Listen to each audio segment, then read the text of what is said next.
我哋呢一度治療嘅過程入邊咧，除咗配合相應嘅supplement之外啦，同時間亦都需要戒口嘅。咁戒口戒啲咩咧？黃豆啦、果仁啦、茄科類。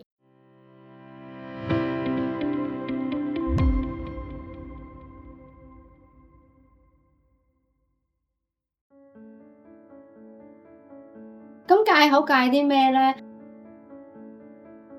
咁第一樣咧就係黃豆啦，或者黃豆嘅製品，包括呢個嘅豆腐、豆漿、豆奶、維他奶，一啲素肉嘅製品啦，腐竹、枝竹、響鈴等等嘅黃豆嘅製品啦。咁因為咧黃豆咧係最常見嘅一個致敏原嚟嘅，佢係會可以引發咧呢個嚴重嘅過敏反應，甚至乎加劇咗一啲炎症嘅發生同埋一啲痛症嘅問題嘅。咁而黃豆入邊咧，亦都有呢個嘅植物性嘅雌激素啦，咁佢亦都會有機會刺激到咧我哋身體咧產生一啲複雜嘅反應嘅，例如包括咧會刺激到我哋嘅甲狀腺啦、一啲乳腺嘅增生啦，亦都會有機會同呢個嘅黃豆係有關係嘅。另外痛風嘅病人咧，其實都唔適合食呢個嘅黃豆或者黃豆嘅製品，因為黃豆咧佢入邊咧都會有一啲嘅嘌呤嘅成分喺入邊嘅，會增加咗呢一個嘅痛風同埋呢個尿酸嘅風險嘅。所以普遍嚟講，就算你未有自身免疫系統問題嘅時候咧，我都唔建議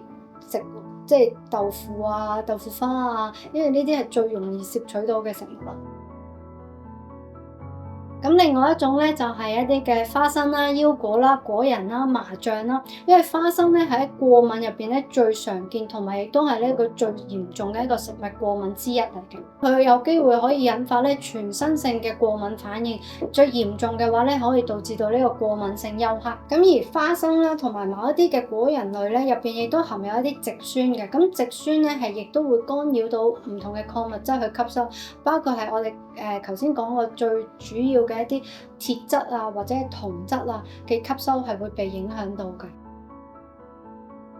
咁另外一個大類咧就係一啲茄科類 nightshade family。nightshade family 包括係有呢啲番茄啦、薯仔啦、矮瓜啦、辣椒啦、燈籠椒啦，即係我哋講嘅甜椒啊，或者係辣椒粉啊、辣椒油啊、辣椒醬，呢個都係一個容易致敏嘅一個嘅食物嚟嘅。咁啊，因為咧茄科類嘅植物入邊咧，佢有一種叫茄鹼，咁佢係一種天然嘅毒素嚟嘅，佢可以引發到我哋身體出現一啲炎症嘅反應。咁同時間咧，茄科類嘅植物入邊咧，亦都有一種叫生物鹼，係被認為咧佢係會加劇某一啲嘅敏感源同埋一啲炎症嘅產生嘅。不過咧戒口方面咧都係因人而異嘅，有啲人係會需要戒得多啲，因為視乎翻佢個病情嘅嚴重程度嘅。咁但係亦都有一啲人咧，可能係真係純粹戒1至2樣嘢嘅食物就已經可以㗎。